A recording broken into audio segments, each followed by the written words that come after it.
the need in my perspective, in my mission set to protect the American people and hunt down criminals in its application. So where it is now with the reforms y'all have implemented, we've done a great job on protecting American civil liberties, and I'm always open to, and I do believe we can do some more. Director Ratcliffe. Good to see you again, Congressman.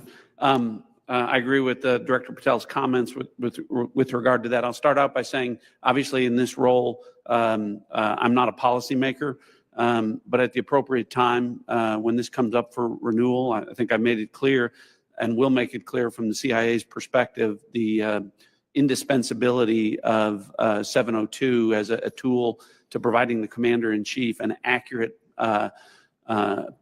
picture of the threat environment. You mentioned some examples of 702 success.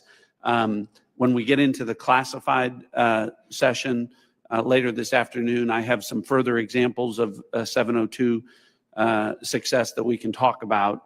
And I think that reflects my position. Thank you all. I yield back. The gentleman yields. Mr. Krishnamurthy. Good morning. Thank you, Mr. Chair, and thank you to our witnesses for coming. Thank you for your service. Director Gabbard, you said no classified information was included in the signal chat, correct? That's correct. And President Trump also said there was no classified information in the signal chat. And Secretary Hegseth said nobody was texting war plans. There was absolutely no classified info in that chat. Lieutenant General Cruz, I'd like to talk to you about a couple things real quick. Executive Order 13526, Section 1.4a. This is the Trump administration's executive order with regard to classified information. It says, information shall be classified if its unauthorized disclosure could reasonably be expected to cause damage to national security, including military plans, weapon systems, or operations. You don't disagree that that's accurately quoted, right? That's an accurate quote from the executive order. And DOD 5200.01, this is the DOD's manual on classification, says, quote, information shall be classified if its unauthorized disclosure could reasonably be expected to cause describable damage to national security. This includes military plans, weapon systems, or operations. You don't disagree that I quoted that accurately, right? That's also an accurate quote. Can I show you I'd like to show you the text that Secretary Hegseth actually published to the world. Now, Lieutenant General Cruz, as Ranking Member Himes said, it says, time now, weather is favorable, just confirmed with CENTCOM, we are a go for mission launch. Then it says at 12:15 Eastern, F-18s launch first strike package. F-18s are military systems, correct? Weapon systems. They are. Okay. 13:45, trigger-based F-18 first strike window starts. Target terrorist is at his known location, so should be on time. Also, strike drones launch, MQ-9s. MQ-9s is a weapon system, correct? They are. Okay. I think applying the executive order as well as the DOD manual to this fact pattern, we clearly have weapon systems that have been identified. That is classified information. Now, the reason why it's important that this information not be disclosed is that we don't want the adversaries to know what's about to happen, right, sir? Well, I would draw a small distinction there. You referenced and asked if that platform, those two platforms are weapon systems. They are, but those terms are used all across the globe in a lot of contexts. So it's really about how they're used in the context of this particular document. I just want to clarify that the use of those. I understand. Yeah. In this situation, those are operational details. They are operational details, but again, as you quoted the DoD instruction, it's about operations. So as you further go down into what are the operational details, I think as we had a discussion yesterday, the important aspect, I think all of us are very familiar. This is classified information. This is classified information. It's a weapon system as well as sequence of strikes, as well as details about the operations. And so I think that just piggybacking off of what some other members have said, using the DOD's manual as well as the executive order in operation today with the Trump administration. This text message is clearly classified information. Secretary Hegseth has disclosed military plans as well as classified information. He needs to resign immediately. He needs to resign immediately, and a full investigation needs to be undertaken with regard to whether other similar signal chats are occurring in this administration. I'd like to turn my attention to another topic. Director Patel, according to the DOJ, in 2022, the FBI led Joint Terrorism Task Force, JTTF, in my hometown of Chicago, valiantly led efforts to prevent a plot to attack Naval Station Great Lakes in Illinois. You don't dispute that, do you, sir? I'm not familiar with it, but I don't dispute what you're telling me. Thank you. A memo obtained by ABC 7 News of Chicago said that this task force will now be, quote, actively supporting, close quote, the Department of Homeland Security and its immigration enforcement. You don't dispute that either, do you? I'm just not familiar with it, sir. Okay. Sir, I just have to say, the DOJ has now tasked JTTFs to shift some resources to immigration enforcement efforts. And I don't say this lightly, if there's a terrorist attack anywhere in the country, including in Chicago, and it was because the JTTFs in part shifted resources, they'll be held to pay. Thank you, sir. Gentleman's time's expired. Gentleman from Georgia, Mr. Scott. Thank you, Mr. Chairman. Director Gabbard, was the target terrorist named in the text, or was it simply referred to as target terrorist? The target was not named. Thank you. Was the location named? Congressman, no locations were named. Thank you. Director Patel, there was a specific accusation made about how close we are working with Mexico currently. My understanding, and I want to congratulate you on this, and I think it shows a shift of focus at the FBI since you've taken over to what it should have been doing all along, which is chasing the 10 most wanted that are threatening our country.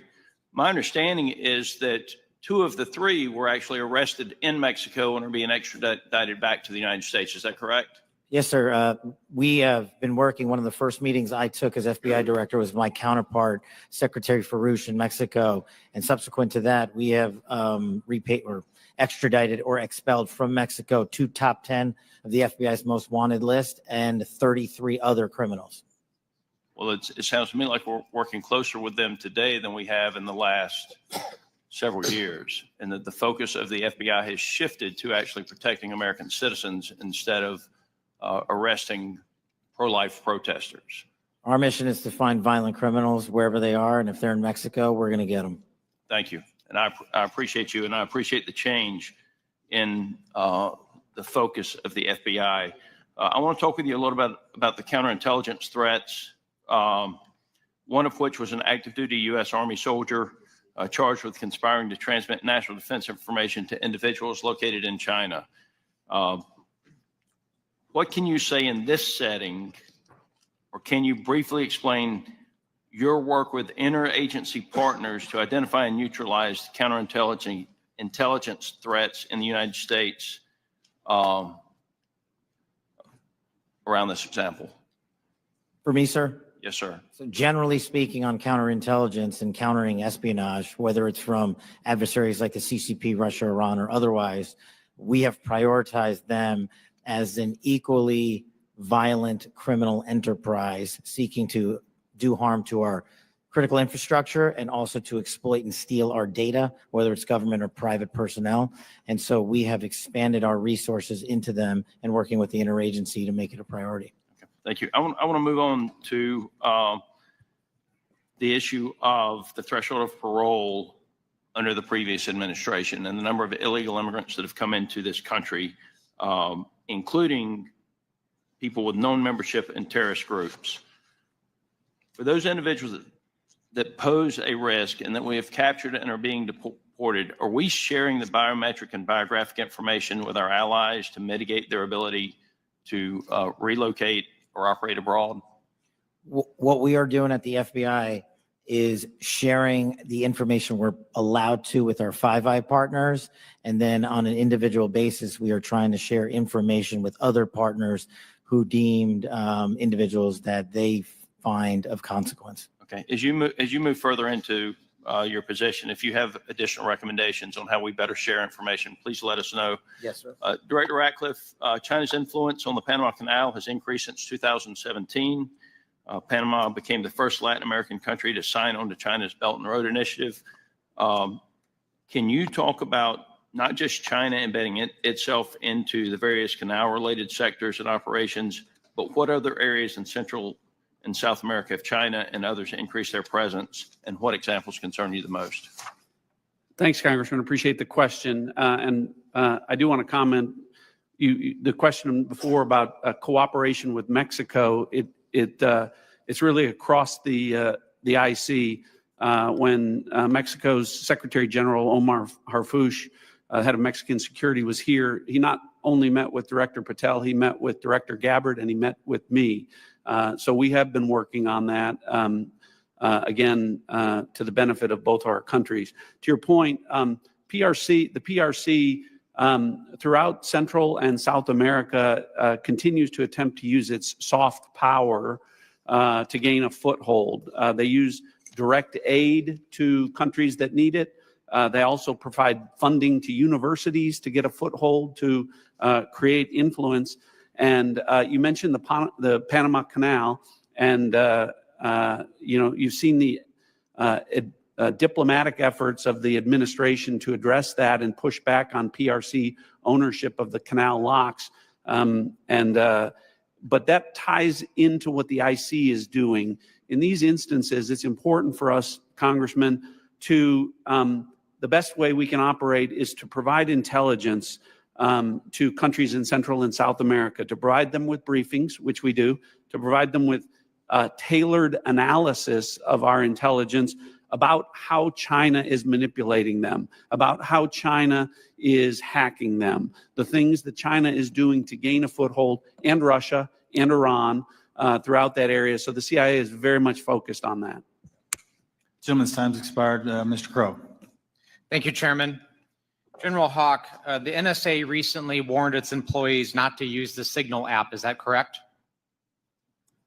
What we did, Congressman, is we put out cybersecurity advisories on a whole host of systems. On the Signal app that was included in that advisory, right? What we've done is we've put out an advisory on how to use the Signal app and other encrypted applications, because we do encourage our employees and their families to use encrypted. Because there's risk to that app. There are. Okay. General Cruz, DOD also issued a warning about vulnerabilities to the Signal app recently, correct? That's correct. Okay. Director Gabbard, you were on the Signal text chain in question, correct? Yes, As was Mr. Witkoff, the administration's lead negotiator with the Russians, correct? yes, And at the time, Mr. Witkoff was actually in Russia during this chat discussion, was he not? I was not aware of that. Was he on his personal phone at the time? I don't know. Well, it's my understanding that he was indeed in Russia. Director Gabbard, you were also traveling during this discussion, correct? Yes, And where were you? I was traveling through the Asia Pacific region. I don't recall which country I was in at that time. You don't remember the country? I'd have to go back and look at the schedule. Director Gabbard, I want to direct your attention again to the text chain where it says, just confirmed with CENTCOM, we are a go for mission launch. Does that indicate to you that there is about to be a military operation?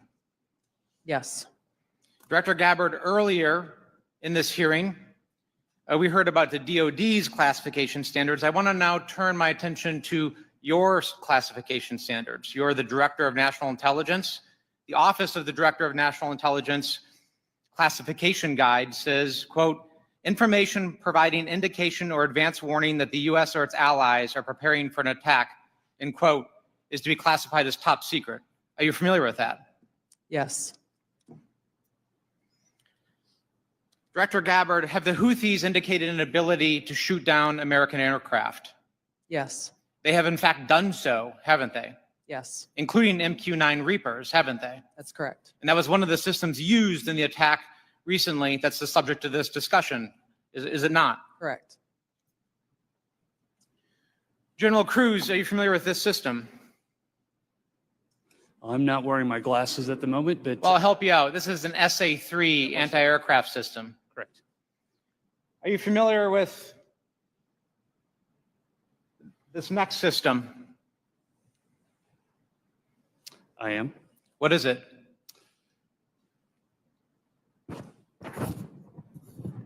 I'm going to have to ask you. It's an I'm SA-6. going to guess that This is also an advanced anti-aircraft system, is it not? it is. It was used widely in the Balkans in the 90s. Correct. And the Houthis also have this system, don't they? They certainly do. And they've employed it against our aircraft, have they not? They have attempted to. Correct. I spent my life in service to this country. I deployed 3 times to combat in service to this nation. I learned in that time in service that responsibility is core to leadership. You accept responsibility when things go wrong. You admit mistakes. You set the standard from the very top. It is completely outrageous to me that administration officials come before us today with impunity, no acceptance of responsibility, excuse after excuse after excuse, while we send our men and women downrange to do incredibly difficult, incredibly dangerous things on our behalf. And yet, nobody is willing to come to us and say this was wrong. This was a breach of security and we won't do it again. It is outrageous and it is a leadership failure, and that's why Secretary Hegseth, who undoubtedly transmitted classified, sensitive operational information via this chain, must resign immediately.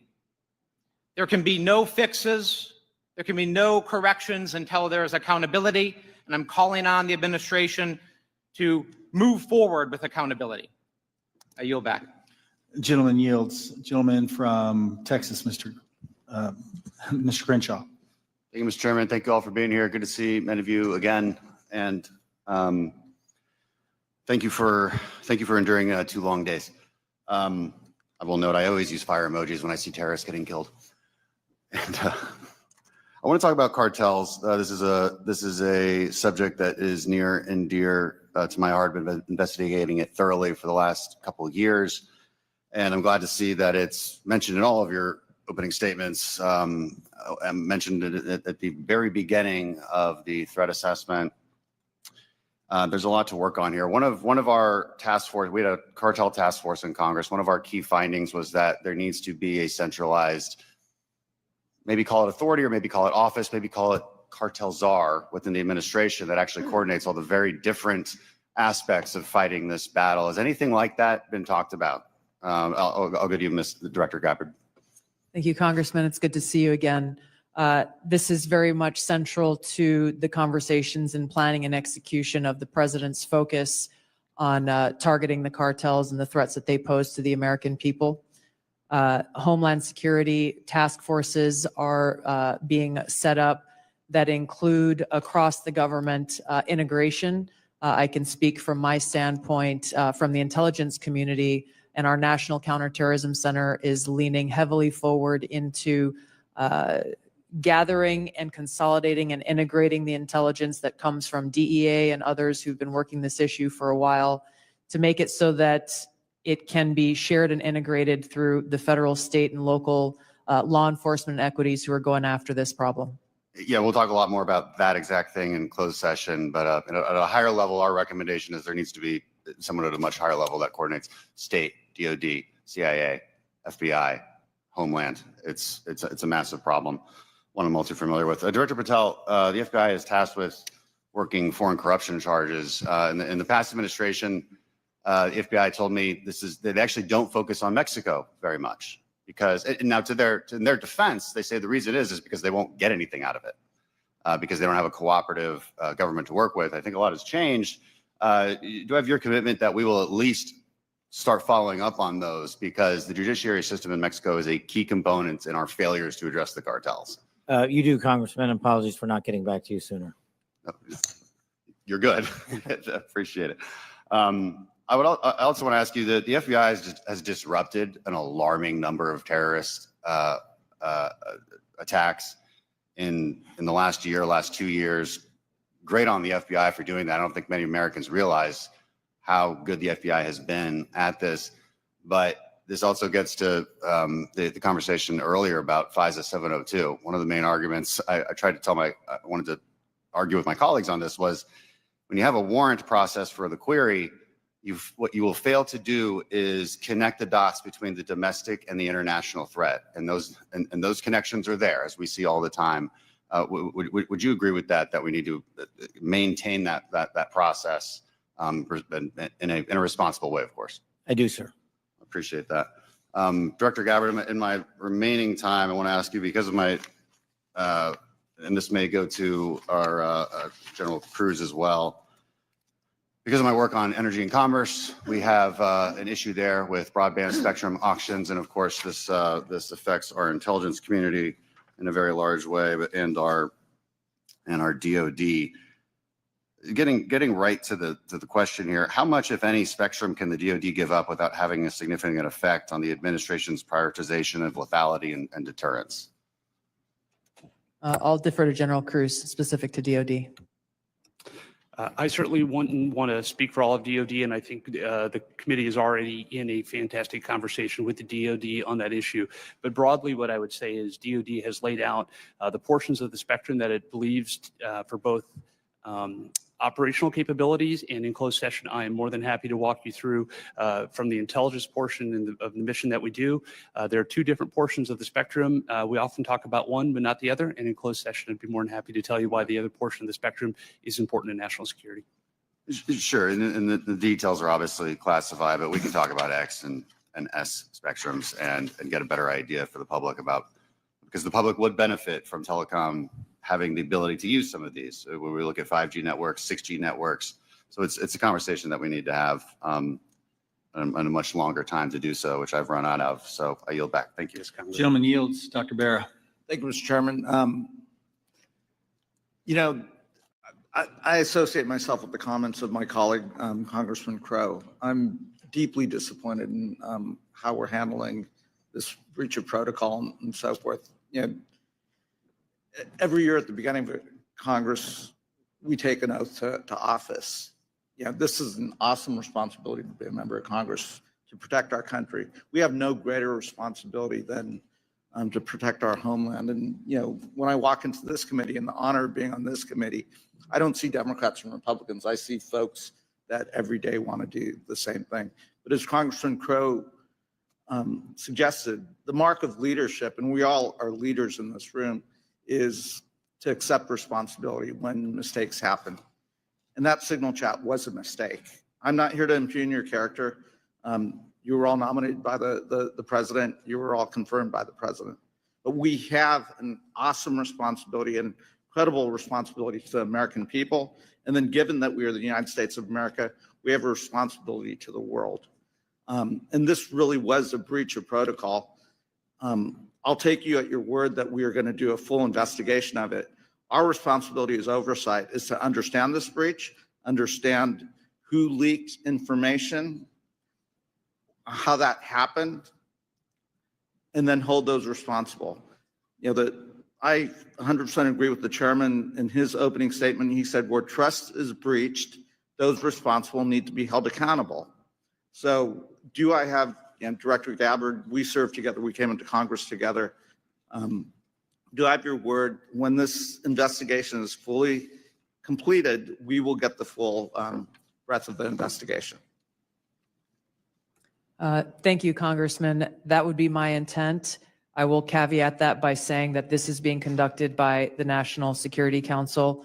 I've not gotten any indication that they would try to withhold that, but I can't speak for them. Okay.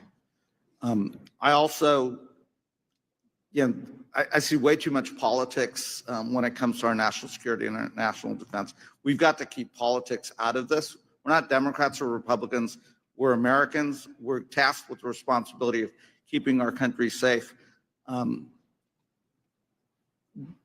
Director Gabbard, you have an awesome responsibility here to advise the president, to collate all the information, everything that the the IC is providing, and provide that best advice and guidance to the President of the United States. We have to keep politics out of this.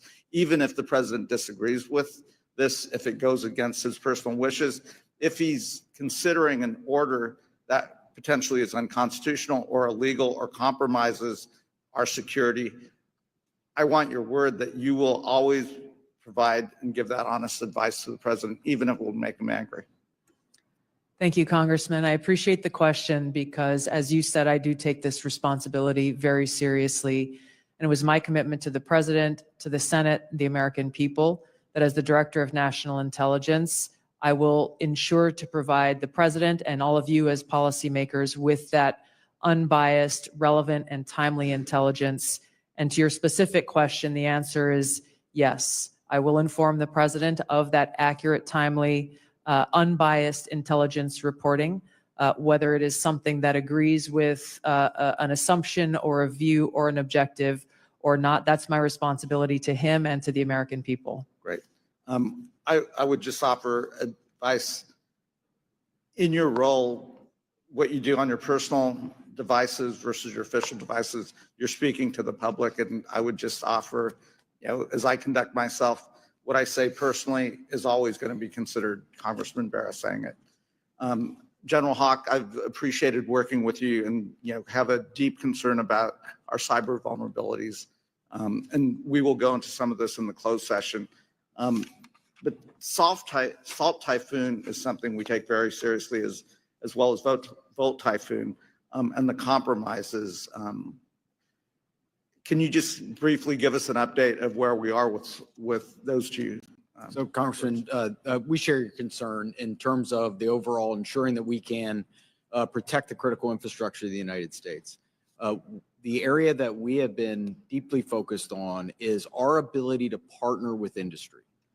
99% of our critical infrastructure is controlled by our industry. So our ability to bring government information to be able to understand what threats look like and the origin of those threats, help inform how industry can defend that and also create the necessary equipment to ensure that we're secure. That partnership continues to grow, and that's really one of our key priorities. And I'll be able to go in closed session into more detail about the specific actions we've done together as an interagency with our industry teammates. Right, thank you. I yield back. Gentleman yields. A gentleman from Pennsylvania, General Perry. Thank you, Mr. Chairman. Thank you, ladies and gentlemen, for your attendance and your service to national security for our country. I'm going to start with Director Patel and then go to Director Gabbard. I'm concerned, like many Americans, about the wide-scale purchase of land, real estate, et cetera, by the Chinese Communist Party or those sanctioned by the party in America, especially those lands proximate to sensitive military sites or sensitive national security sites. Director Patel, I think we can all understand that that could lead to the ease of nefarious activities of numerous sorts. What do you think should be our posture or our policy from a national security standpoint regarding the purchases of these land and the ownership, occupation, utilization, et cetera, by the Communist Party sanctioned use? Well, Congressman, I appreciate the question, and I'm not going to shape foreign or national policy, but from the FBI perspective, if we had federal statutes to enact criminal allegations and pursue those relating to these matters, we would do so. I agree with you that having CCP actors purchasing large swaths of land next to military installations is a national security issue, a major one. And I would highlight to the American public, we're not allowed to buy farmland in mainland China or in Russia. So I don't know why we let that happen here, but that's a personal matter for me. If I were given more legislation on it, I would love to act on it. Thank you. Director Gabbard, I'm going to look at keeping with the same theme, crypto mining by the sanction. Well, you can't crypto mine in China, right? It's outlawed in China. However, of course, we're supportive of crypto, I am, in the United States of America, but China's mining in America where they can't mine in China. And in particular, I'm thinking about one site where the mining was occurring close to intercontinental ballistic missiles. And CFIUS was tipped off by Microsoft. And of course, there are actions ongoing. should the Chinese Communist Party sanctioned individuals or interests be allowed to crypto mine near sensitive military or national security sites in the United States of America? And if not, what should we be doing about it? Thank you for your question, Congressman. I'm not fully aware and up to date on the specific example that you've mentioned, and I'll go and look into that and get back to you further. Right. Absolutely. Look forward to having the conversation with you. Broadly, this is obviously a concern that any of these activities occurring near or around any of our military sites creates that potential national security risk and the potential for foreign intelligence collection. I'm hoping it's a priority for everybody on the dais there. It is a priority, I think, for the American people, certainly for me. I want to move on in the time remaining with a related topic, which is the hundreds of incidents by predominantly Chinese students, oftentimes called gate crashers. So this includes the two gentlemen in uniform on the dais. I'm going to kind of point to three events that happened just last year. One in Grayling, Michigan. 5 Chinese students are charged for lying and concealing evidence. One in the University of Minnesota, where a drone flew over Newport News and took pictures of classified information regarding ships and classified systems. And then one at the University of Florida regarding the illicit acquisition and shipment of toxins, biomedical drugs, and research supplies to China. In these cases, or most of these cases, we encounter these people and then we release these people. As a matter of fact, in the case of Florida, apparently she found out that criminal charges were being prepared and she dropped out of school and her whereabouts remain unknown at this point. What should be our posture? Because we're trying to follow up after the fact. We're encountering these people, whether they're gate crashers or whether we catch them conducting this illicit activity. We try and prosecute. That takes a lot of man hours, as you know, Director Patel. Is this the best policy, or is there something better that we can do? I mean, the Immigration Nationality Act of 1952 gives the Secretary of State the authority to revoke visas. But should these people be allowed to come to this country in the first place is the question, and what should our posture be? Anybody? In terms of the visa issue, I know that the administration is working on a policy, but to directly answer your question, anybody who utilizes the student visa program to come to this country to conduct criminal activity should never be allowed in this country. And anyone that's doing it here in the United States of America from an FBI standpoint will be vigorously investigated and will use the expulsion or criminal process on them. I yield, Mr. Chairman. Gentleman yields. Ms. Plaskett. Thank you very much, Mr. Chairman, and good morning to the witnesses. First, let me say that we do have to, in this committee, try as much as possible to remain nonpartisan as opposed to bipartisan. I can recall being that way when I was counsel on the House Ethics Committee, and it's a hard position to take. But I'm really struck by the fact that in December of 2023, many people made Secretary Lloyd Austin go through the stages of the cross in self-flagellation and mea culpas for not informing the president that he was having a surgery. And now how we're treating Secretary Hedgepeth as if he is untouchable. Mike Waltz, when he was a member of Congress, went in the Committee on Armed Services to talk about and slammed Austin for holding himself to a different standard than the American people. And yet we are not doing this across the board. And that's disappointing at the very least, very disappointing. Director Gabbard, thank you for your testimony. And one of the things that I believe I heard you say was that when there was a discussion by DOJ as to the cuts to foreign aid, that there had not been a request for an intelligence and national security or an intelligence assessment of the impact of those cuts. Was that your testimony a little earlier?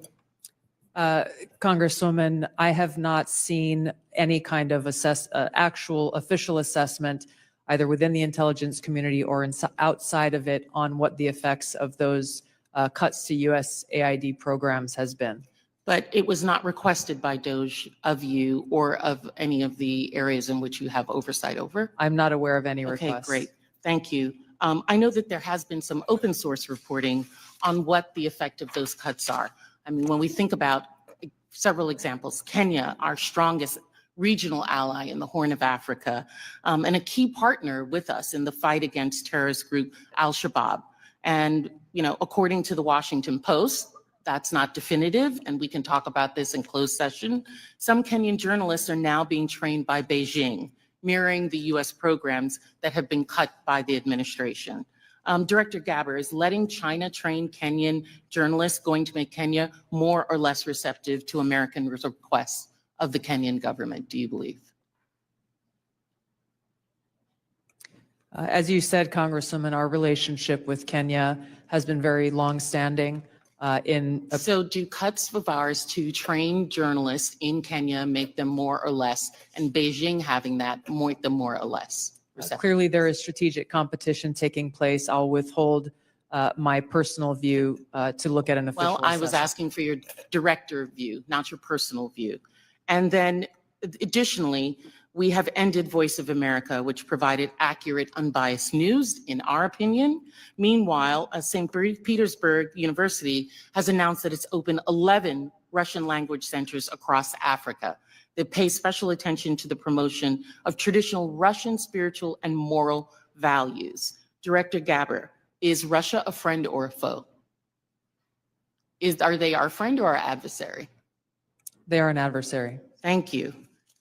I believe that this reckless cuts make terrorism and our influence in Africa, which is on the front lines of terrorism, a real threat to us, and we need to be careful of it.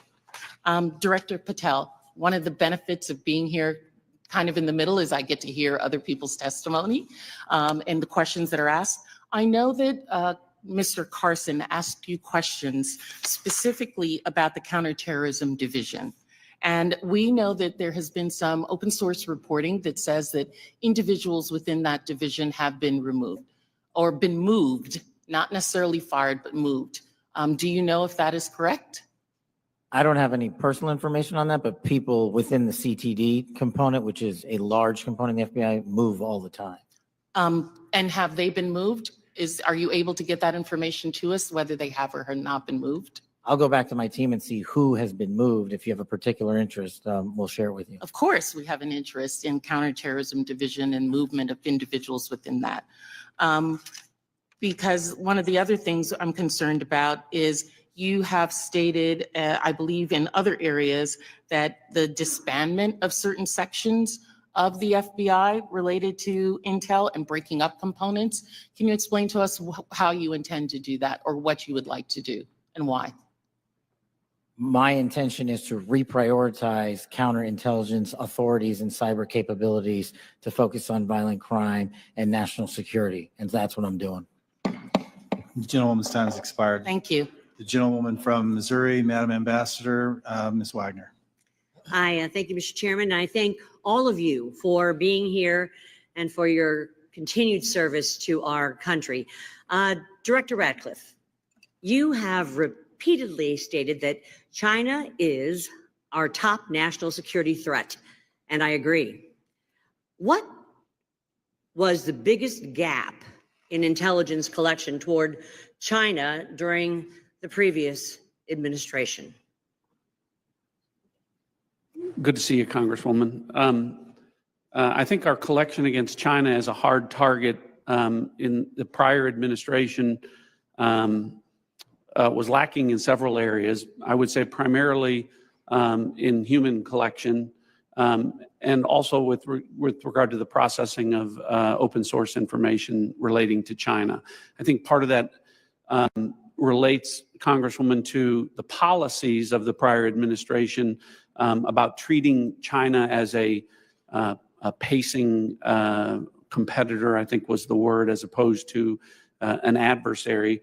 So one of the things in my focus as CIA director, which carried over from my time as DNI, in seeing all of our intelligence, seeing that China is our greatest geopolitical threat, and focusing the CIA specifically more directly in all areas of our collection on China as a hard target. Well, and I'm grateful to hear you say the words open source. So as I hope that all of you may be aware, I am honored to be the chair of the new Open Source Intelligence Subcommittee for HPSI.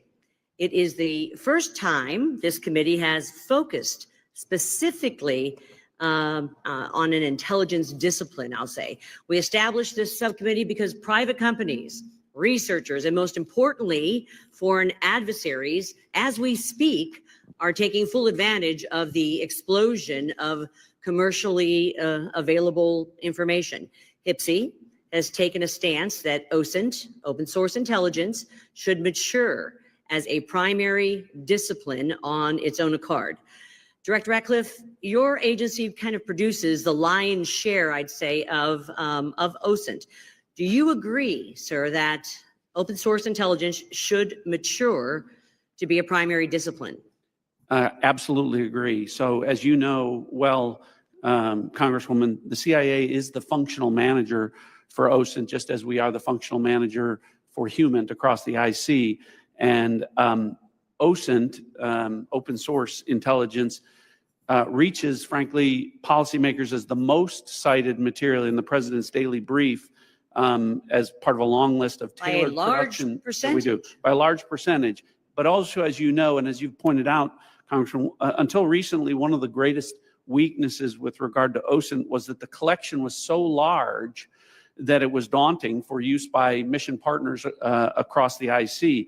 So the CIA's open source enterprise pioneered the use of AI to triage that collection as it comes in. And what that allows us to do is to summarize collection from over 225 languages into English and to put that in the hands of policymakers, again, showing that the CIA is focused on using technology to tackle some of the challenges to intelligence collection. There is so much innovation in technology in this, and the investments being made across the IC to purchase data, but it appears to be in silos, to be perfectly honest, and lacking maybe an integrated approach.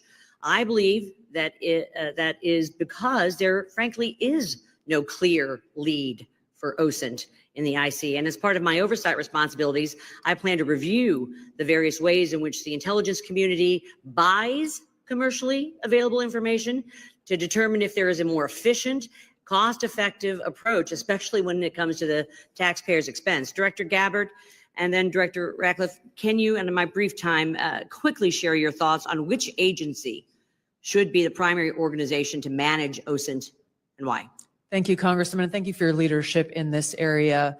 I look forward to following up with you in detail, but the Office of Director of National Intelligence is tackling exactly the problem that you've identified, that we have multiple elements across the intelligence community, essentially wasting taxpayer dollars by contracting separately to get after the same collection of OSINT and commercially available intelligence. So this is something we're actively working on and look forward to working with you. And do you agree with Director Ratcliffe that this should be a key discipline? Yes, I do.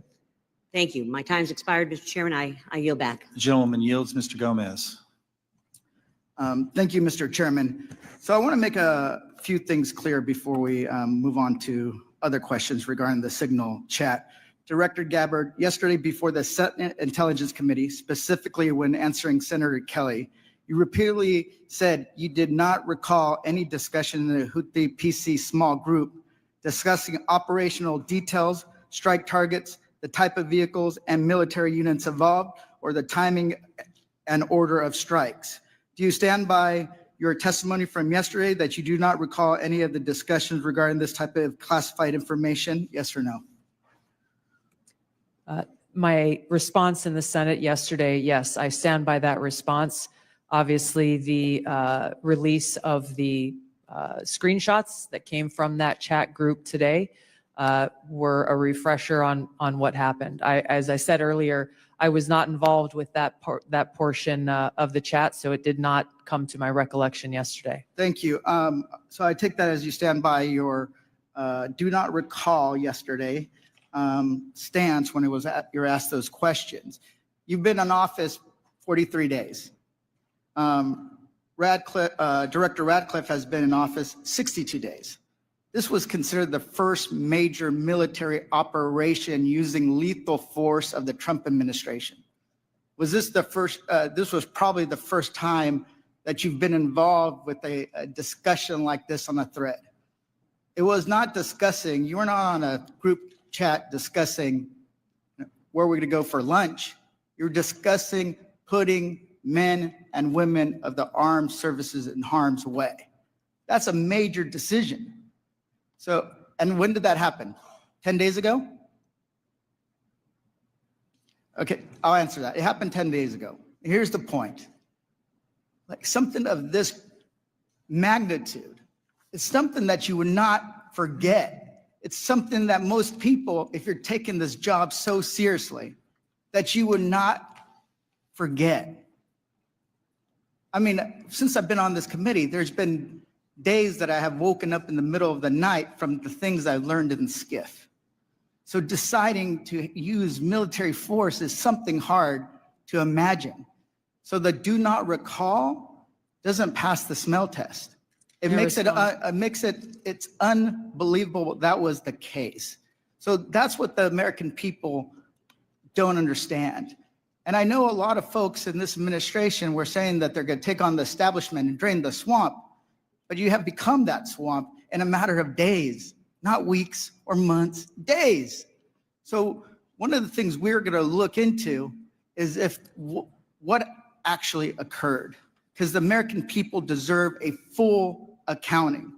Additionally, the main person who was involved in this thread that a lot of people want to talk to is Secretary of Defense Hegseth. And a lot of questions were brought up regarding his drinking habits in his confirmation hearing. To your knowledge, do you know whether Pete Hegseth had been drinking before he leaked classified information? I don't have any knowledge of Secretary Hegseth's personal habits. Director Radcliffe, same question. Yes or no? You know, no, I'm going to answer that. I think that's an offensive line of questioning. The answer is no. I find it interesting that you Hey, want to. I'm going to answer. You asked me a question. You want an answer? No, listen. You it's don't a want yes to or no. focus on the good work that the CIA is doing, that the intelligence community. Director, You I want to talk reclaim my about- time. Director, I reclaim my time. Here, I have huge respect for the CIA, huge respect for our men and women in uniform. But this was a question that's on the top of minds of every American, right? He stood in front of a podium in Europe holding a drink. So of course, we want to know if his performance is compromised. If people were asking if the General Austin was compromised because of a heart issue.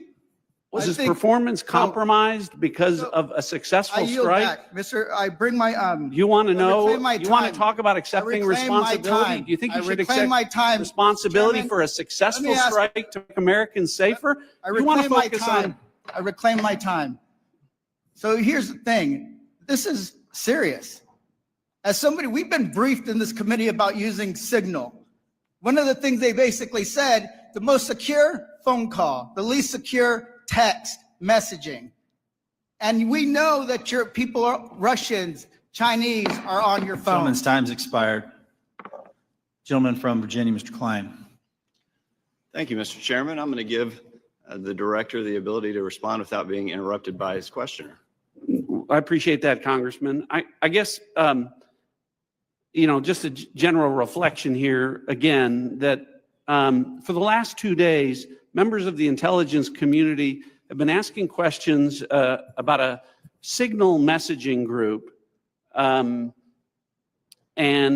not asking questions from Democrats either in the Senate or the House on China, Russia, Iran, and the real threats that are going on to the United States. And you can say that you care about the good work that agencies are doing like the CIA and that you care about 140 stars on the wall. But no one's asked me about my second day on the job here, where I lit the fuse that led to a foreign government participating with us to capture one of the senior planners of the Abbey Gate bombing that killed 13 Americans. And in the process, we worked with a government that previously hadn't, that hadn't cooperated with us on counterterrorism matters. Or the fact no one has focused on that within an hour of that taking place, I was on the phone with Director Patel, and a few hours later with Attorney General Bondi, working together, the IC and the FBI working together to bring this person home in less than a week. Unprecedented success for the intelligence community and the law enforcement community. Exactly representative of the kind of work that we should be doing and the kind of work that an oversight committee should be asking about. But instead, we're getting questions about whether or not someone has drinking habits. And, you know, I just wish in an annual threats hearing where the American people want to hear about threats, that's what we would be talking about. Thanks for the opportunity to clarify. Absolutely, Director. I want to thank you and all the people who work with you and all the witnesses and the men and women, the brave men and women who are putting their lives on the line each and every day for this country. And to the military as well, we are grateful and we recognize the sacrifice and dedication. Director Ratcliffe, you talked about China being our top national security threat. And I want to go to what really is the most active and persistent threat. It's related to cyber. It's related to the People's Republic of China cyber activities, Volt Typhoon, Flax Typhoon, Salt Typhoon, targeting U.S. critical infrastructure, targeting critical infrastructure overseas, compromising U.S. telecommunication companies, and I want to ask Director Gabbard,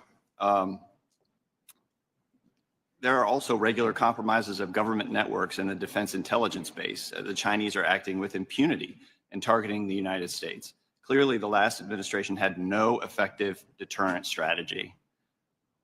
Considering a whole of government approach to leverage legal export control, trade, and other levers, is there more that the U.S. can be doing to deter China's cyber aggression?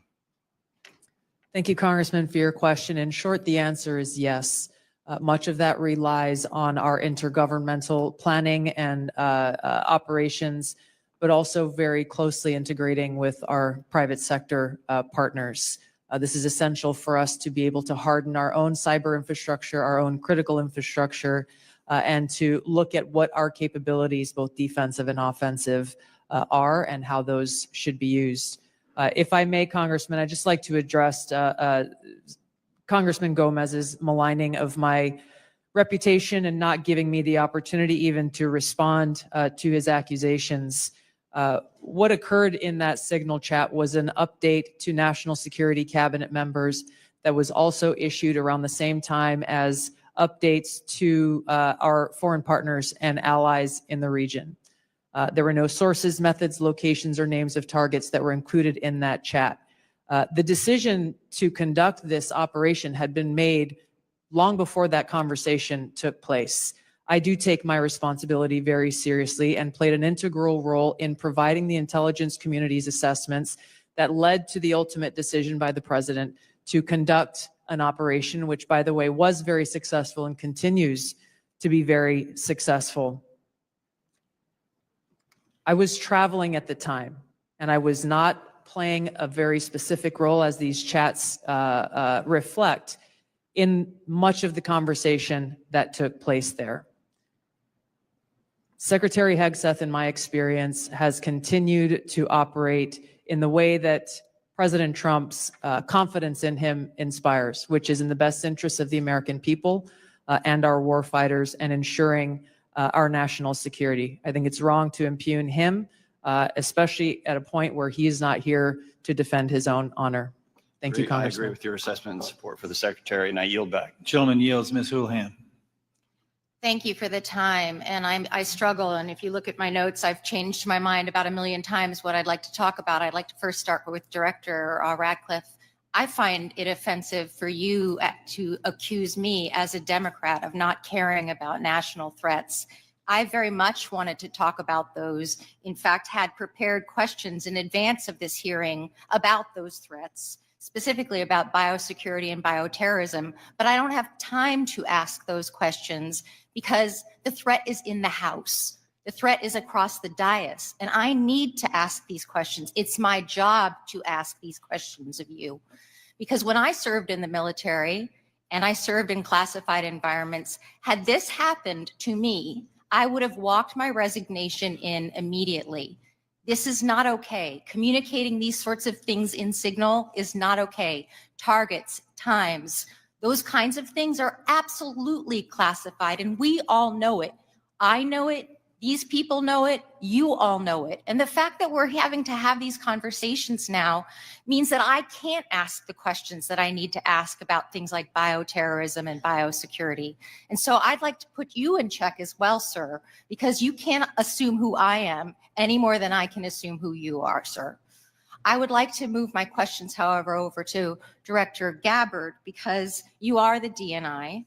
You do have an obligation and a responsibility.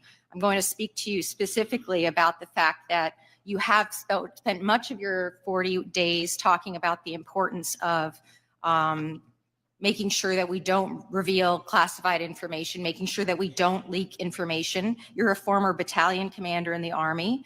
I don't think that you would have necessarily appreciated the kind of leaking of information that I believe absolutely did happen in this Signal channel and is worthy of a further investigation. In fact, this committee established something called 50 USC 3235A, and this committee on a bipartisan, apartisan basis requires you, the DNI, to swiftly notify Congress and the Intelligence Committee if you're aware of any sort of significant unauthorized disclosure or compromise of classified information, which I would argue this has all of the markings of being that. And so if you, as the DNI, see such a thing anywhere within your organization's purview, you have the obligation to begin an investigation to report back to us on that. Would this seem to qualify to you as something worthy of that investigation?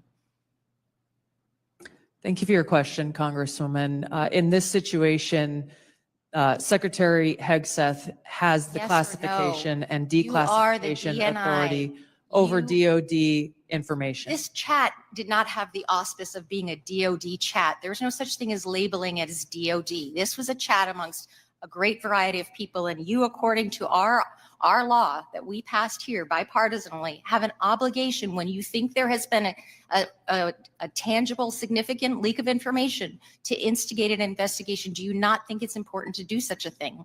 Well, the National Security Council is investigating no? this inadvertent leak. And again, I point to Secretary Hegseth as having the classification. I would argue that classification Secretary authority. Hegseth, if he had the dignity that he needs to have, should be walking his resignation in, because I believe that his probably is heading toward being relieved of his duty based on what I think are significant and illegal leaks, most likely. I would like it if you would please commit to this organization that you will follow the law. And I would like it if you would also investigate what is likely to be more than just this chat. Because if there's one, there's more than one. If there's smoke, there's fire. Would you please obligate yourself and your organization to that investigation? Yeah, Congresswoman, yes, I will follow the law. Thank you. I appreciate that. And Director Patel, I learned just recently that you only heard about this yesterday, which blows my mind since I heard about it 2 days ago. And I'm just a low on the dais, junior chipmunk here. Did you really only hear about this yesterday?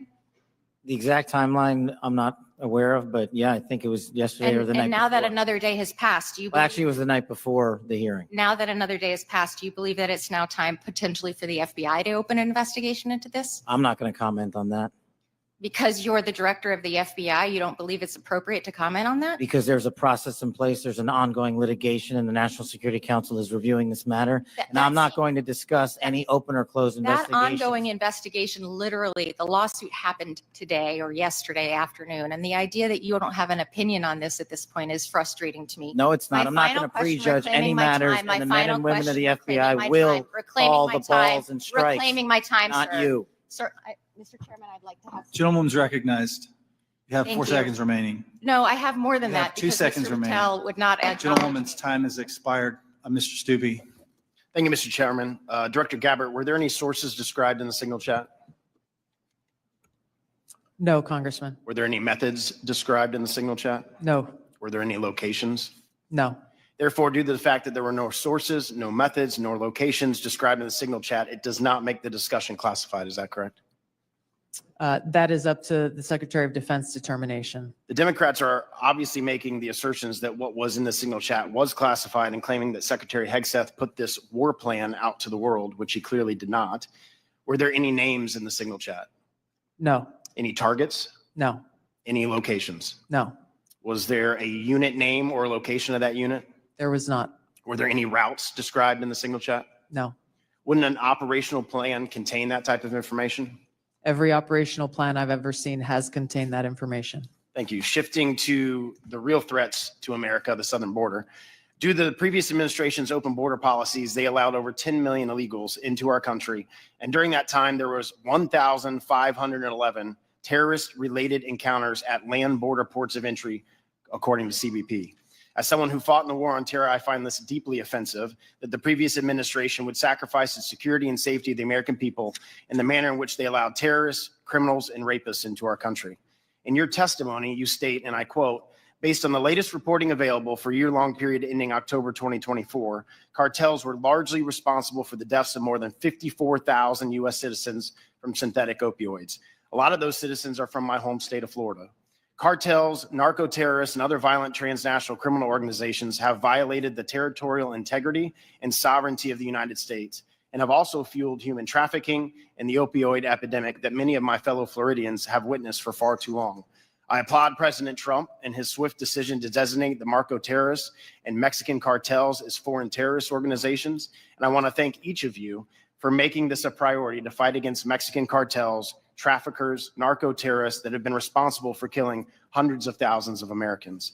For every narco-terrorist and cartel member violating our sovereignty, poisoning the American people with fentanyl and other illicit opioids, know this, your days are numbered, and know that the full force of the U.S. government will soon address your atrocities once and for all. Director Patel, it's no secret that there is a growing presence of Mexican cartels operating fentanyl synthesis labs just over our border. Just last year, the CBP estimates that more than 21,000 pounds of fentanyl was seized at our borders. That is enough to kill more than twice the population of the world, of our country. What actions are you taking to strengthen the FBI's fight against illicit fentanyl within our borders? Thank you, Congressman. It's good to see you. We have made it a priority at the FBI because fentanyl and illegal narcotics kill an American citizen every 7 minutes. That is a national security crisis, not just at the southern border, but at the northern border. And the Mexican cartels, along with their illicit partners in the CCP and other adversarial countries that are doing harm, are not just taking the fight down south, but they're bringing it up north. So we need to be more vigilant as to what's coming in through our northern border as well. Known and suspected terrorists are flowing in through our northern border more than they are our southern border, I would say, because of the successes we've had in closing the southern border. But when it comes to specifically, to fentanyl, we are making, to date, since January 20th, 383 kilograms of seizures of illegal fentanyl, which is enough to kill 29 million Americans. And other than enhancing border security measures, what would be the most worthwhile action the United States could take to eliminate the cartels and stop the flow of illicit fentanyl? I got one answer for you. They're making the precursors in mainland China, and we don't have the authorities to go after that fight there, and we need to take it head on, because without the chemicals and precursors, there is no fentanyl, and they are moving that material around the world and into the United States too freely. Director Gabbard, I'd like to reemphasize the threat that our adversaries are exploiting via fentanyl and other illicit drugs that are entering our country through the border and poisoning millions of Americans nationwide. It's essential that all components of our national security apparatus are united in their efforts to protect the American people and our communities from such harm. Is there any reason to believe that the Mexican government isn't doing enough to finally eradicate the cartels and other transnational criminal organizations operating just over the border? Congressman, I can only speak from my vantage point, as was stated previously by Director Ratcliffe.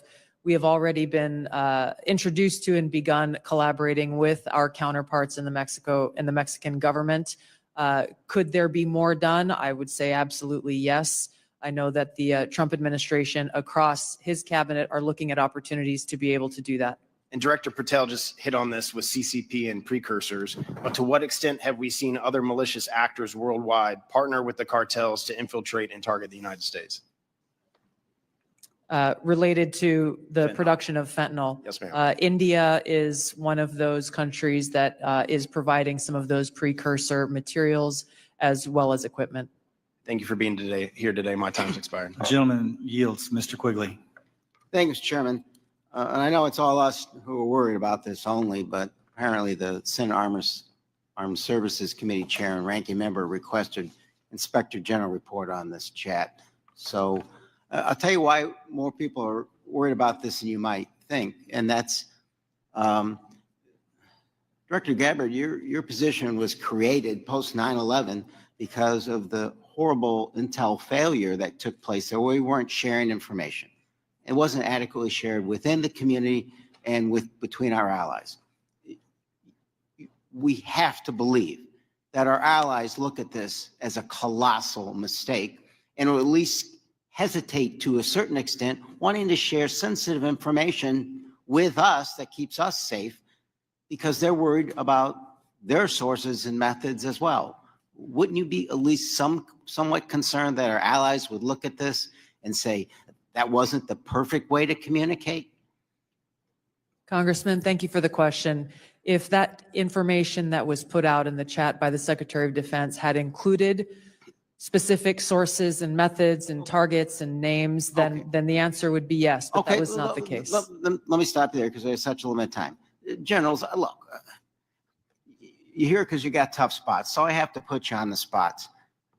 You're passing information like this just within your agency, and you know that it's going to include, we are go for mission launch, Houthis, sea lanes, the information about the weapon systems, that gets to the Houthi military commanders. Doesn't it make you think they're at least going to say duck? Thank you for the opportunity to weigh in on the issue. Yes, if we were collecting this on our adversaries and we're able to get this information, as was asked of General Hawk earlier, we would consider that classified, but it's classified under the collection piece. The data that we're talking about here is the operational data, not the intelligence data. Respectfully, sir, just because we have limited time. Secretaries. The Houthis military leader is going to duck when he hears this, or he's going to take some action, or he's going to try to shoot our planes down, right? If he has actionable intelligence, he will certainly use it. I'm talking about this intelligence. You don't think he can figure out? Houthis is mentioned a couple times, sea lanes. They show the weapon system. At least it's a credible warning to him. I would offer the Houthis' defensive position has been constant since the 15th of March. All right. General, I'll just take a whack at it. You're the Houthis' military leader. You get this information passed on to you. It doesn't make you at least take warning? I would, Congressman, I think from the Houthis' perspective, they do have air defense equipment, and they would be able to detect aircraft when they're entered into the Red Sea, and certainly when we have our intelligence aircraft operating over top of their country, they'd be able to detect that activity. But being forewarned is extraordinarily important. I'll take another stab at it. If just language like this in a different context, okay? But just within your department, sir, your people are passing this information. Do you advise them maybe they don't use Signal on this? Are there other forms? Obviously, they're going to be more secure. What I would offer is the data that we would be passing would be the full target packages and the full set of operational information. Okay, but even if it was just this, do you really want to give the possibilities that they could be breached, hacked, and they would get this information? Wouldn't you, even with just this, sir, respectfully, wouldn't you want to use a more secure means of communicating? I think what I would offer are two things, and hopefully they're helpful to you. One of them would be, in addition to that full package that we would talk about, when the Secretary extracted individual details from that and provided those on Signal, whether individually or in aggregate, that is his decision of what is classified and what is not from an operational aspect. And that's probably the most important relevant piece to there. And I would echo what we've said before. It's the Secretary's authority for the just give me, there's more secure ways of communicating any of this, right? There are, and our adversaries have General, there are, right? To intercept. There's much more secure means that you use, even if you don't think that this is, or you don't want to stick your No, your what I head would on say it. is the full packages were transmitted within classified, within traditional classified. But means. this could have All of been the ones- transmitted in a classified way as well. Thank you.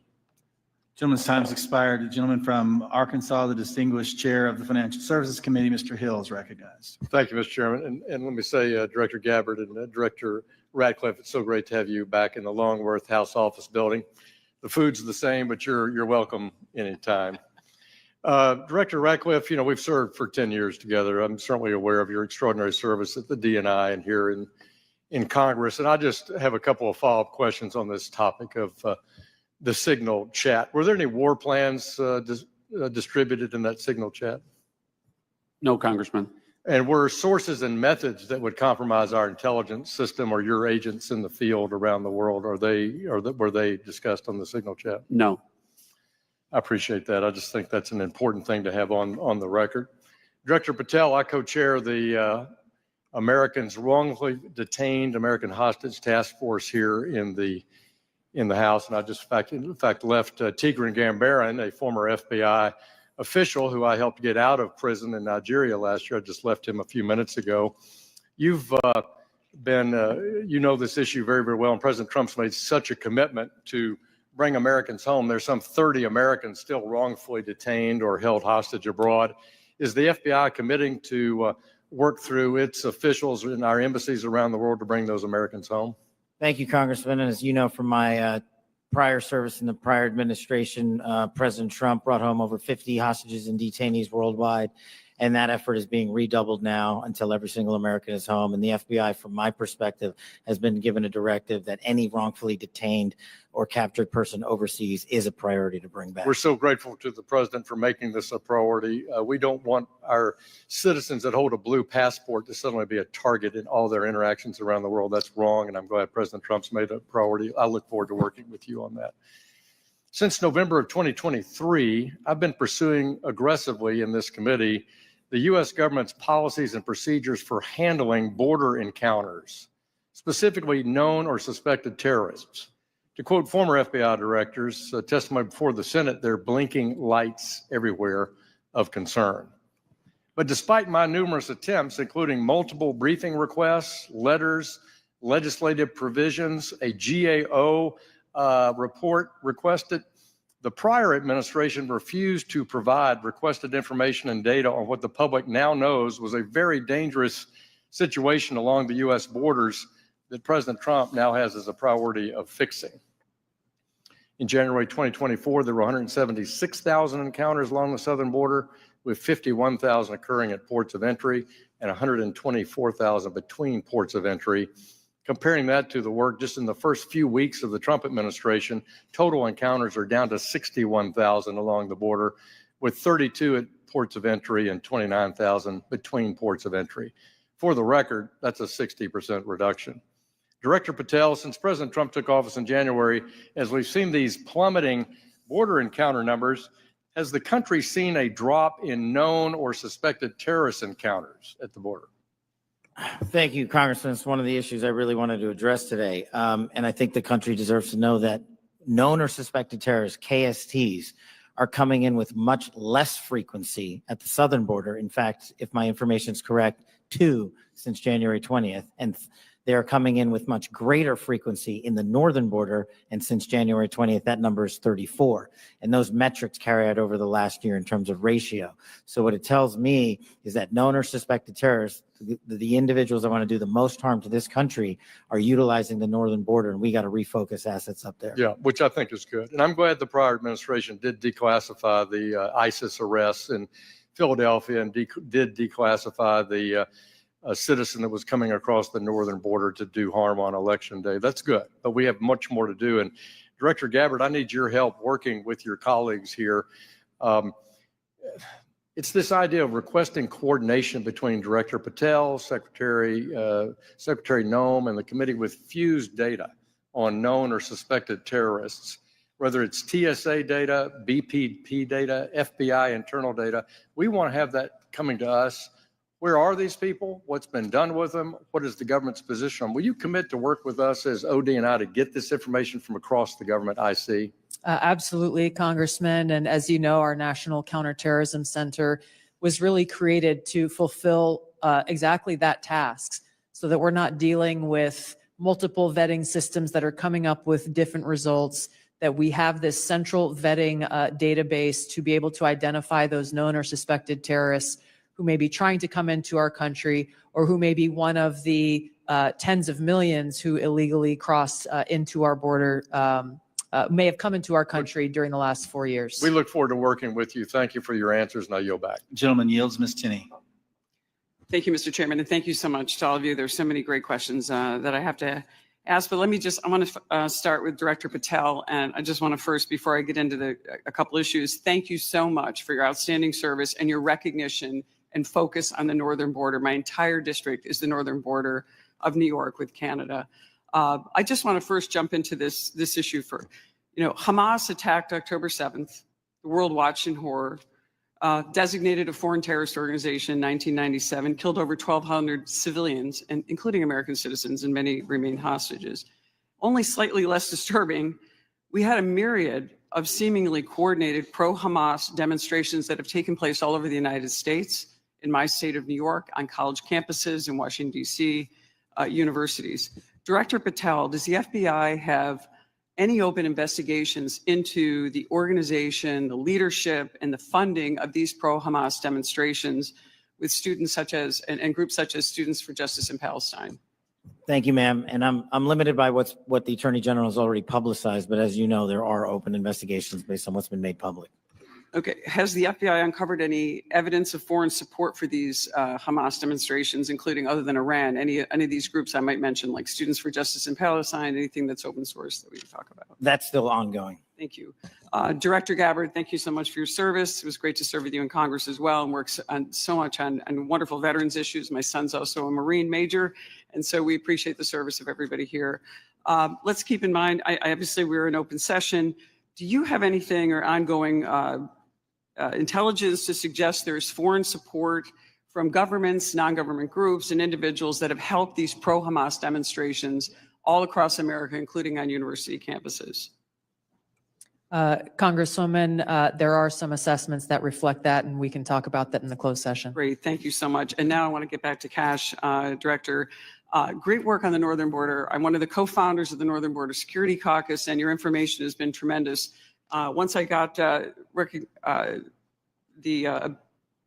district that I represent now, this sprawling, long district, the entire northern border is Canada. And as you say, 358 suspects on the terror watch list. Almost 90% of the suspects on the terror watch list are coming across our northern border.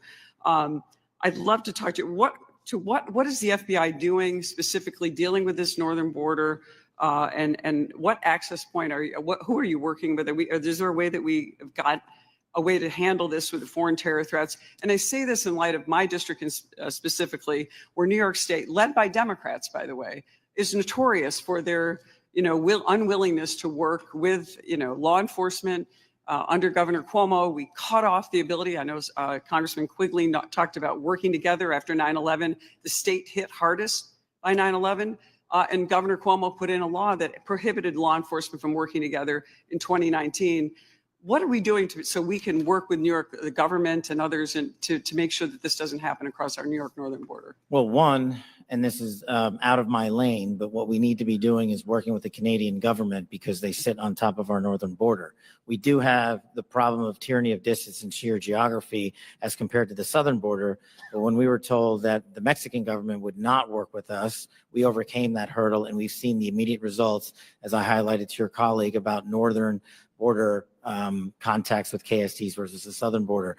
The other thing we can be doing is working across every northern border state who has a geographic border with Canada and their local and state affiliates, which we are doing at the FBI. But it is such a vast enterprise that we would need a huge increase in resources to cover down on that the way we do in Mexico. In addition, thank you for that. In addition with working with the Canadians, are you also working with the New York State government? Because we do have a number of interesting assets, a sprawling Akwesasne Mohawk Reservation that kind of goes across the northern border with New York and Canada. Are those types of things ways that you can work with the New York government and also in coordination with the Canadian Royal Police? Absolutely, ma'am, and you highlight a great point. a lot of the northern border touches upon tribal lands, and we need to work with tribal leaders throughout the country as effectively as we do with state and local governments. And at the FBI, we're doing just that. Thank you so much. And I really appreciate all of your service, and I yield my time back. Gentleman yields. Gentleman from Texas, Mr. Fallon's recognized.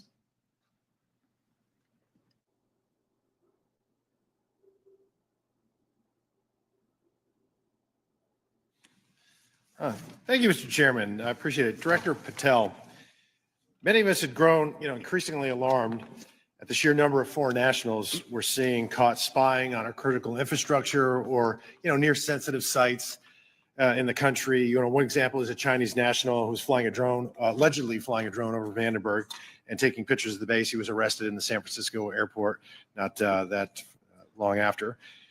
Director Patel, would you agree that the two most dangerous nation states to our homeland and our interests are China and Russia? Yes, Congressman. So it would stand to reason that we should pay particular attention when foreign nationals from these two countries, who we've already established are the greatest threats to our country now and in the future, when they try to sneak into our country illegally. Absolutely, sir.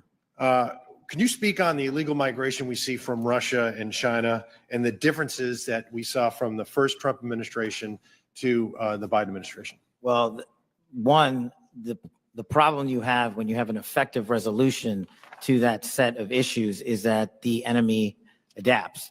And what they've done is utilize, as we were just discussing with your colleague, the northern border to shift their resources and affiliations to pour in known or suspected terrorists through the northern border. They haven't stopped through the southern border. They just know that we are setting up a pretty monumental effort down there to suspected terrorists from entering the country.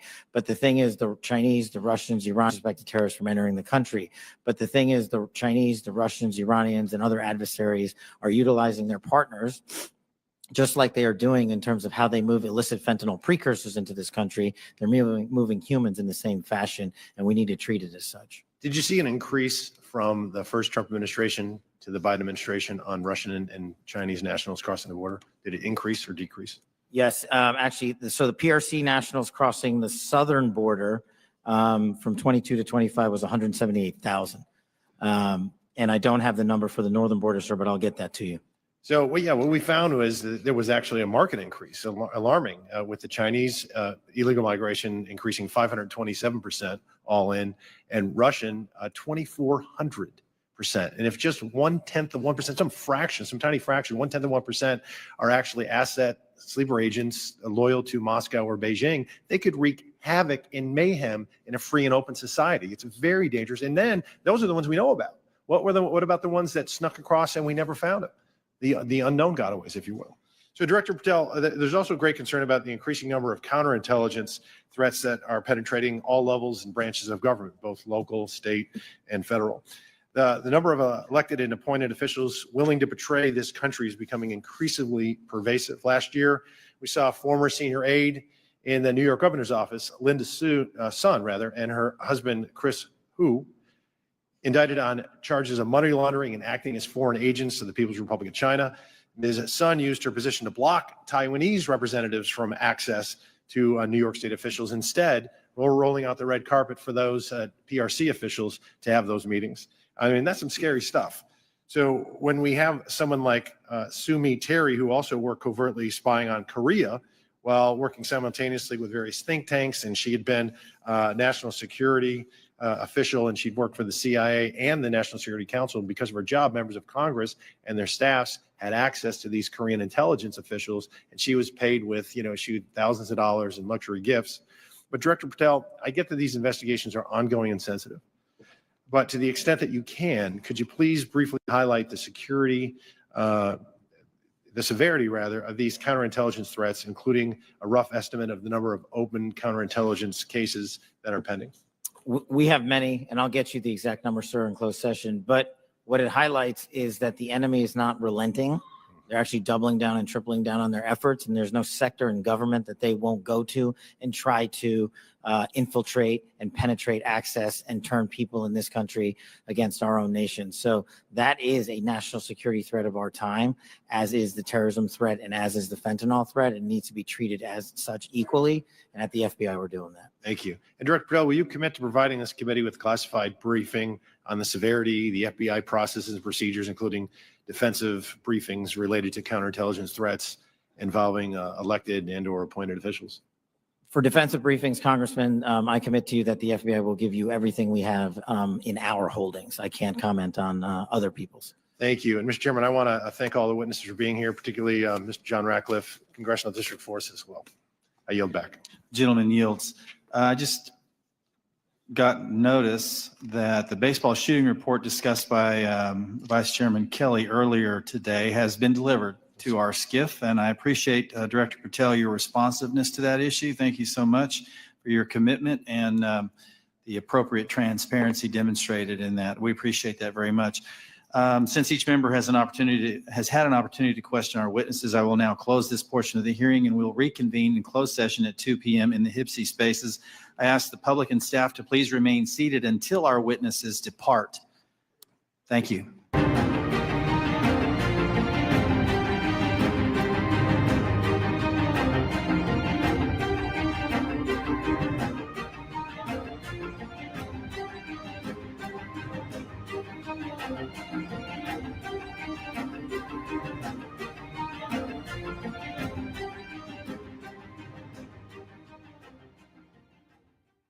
Good morning, everyone. Without objection, the chair may declare the committee in recess at any time. Before we begin today's hearing, I want to provide a few important reminders. First, today's open portion is being broadcast live on C-SPAN and streamed on the committee's YouTube channel. This open portion of the hearing will be conducted entirely on an unclassified basis. All participants are reminded to refrain from discussing classified or other sensitive information protected from public disclosure. I will adjourn this open session following completion of one round of questions, and we will then move into a closed session where such questions can be asked. Second, I want to inform the audience that while I fully support constitutionally protected free speech and the right to assemble, this is not the time or place. Any would-be disruptors in the audience who interfere with the committee's business will not be tolerated. For this event, members will have 5 minutes with witnesses. I would ask each of my colleagues to keep both your questions and complete answers from the witnesses within those allotted 5 minutes. Any last questions that can't be answered in time will be submitted for the record. In the same manner in which the House Permanent Select Committee on Intelligence has conducted itself in recent worldwide threats hearings, I expect that we will continue to act in a bipartisan and respectful manner during today's event. I'm confident all members can treat each of our witnesses today with due respect, consistent with past practice. This worldwide threats hearing provides the American people the opportunity to hear directly from our intelligence community leadership on the threats that face our nation. It's my pleasure to welcome our witnesses to today's hearing. Director of National Intelligence, the Honorable Tulsi Gabbard. Director of Central Intelligence Agency, the Honorable John Ratcliffe. Director of the Federal Bureau of Investigation, the Honorable Kash Patel. Director of National Security Agency, General Tim Hawk. Director of Defense Intelligence Agency, Lieutenant General Jeffrey Cruz. Thank you all for being here. First, I want to address an issue that was made public earlier this week regarding a group text message exchange that included several members of President Trump's national security leadership team and a journalist. Yesterday, our colleagues on the Senate Select Committee on Intelligence held their hearing on the annual threat assessment, and unfortunately, instead of exploring the real and existential threats that face our nation, which is the purpose of this hearing, this issue consumed most of their time. While I will address this topic further in my questions, it's my sincere hope that we use this hearing to discuss the many foreign threats facing our nation. I have deep concerns about the state of our national security. The war between Russia and Ukraine has just surpassed 3 years and now includes North Korean troops on the battlefield. Iran remains the world's largest state sponsor of terrorism, supporting terrorist organizations throughout the Middle East like Hezbollah and Hamas, fueling the latter's war with Israel and Gaza. The threat of the Chinese Communist Party, or CCP, has metastasized worldwide, expanding a robust military and espionage capability well beyond the Pacific, including here within the Western Hemisphere. The CCP's aggressiveness in operations below the level of armed conflict continues to grow. For example, they have sponsored cyber attacks against United States critical infrastructure and even recruited a New York State governor's office employee into being an undisclosed agent of the CCP. And after 4 years of a catastrophic open border policy and limited and in many cases no vetting, we have seen an explosion of illegal migrants crossing our border since 2021. In fiscal year 2024, 516 were identified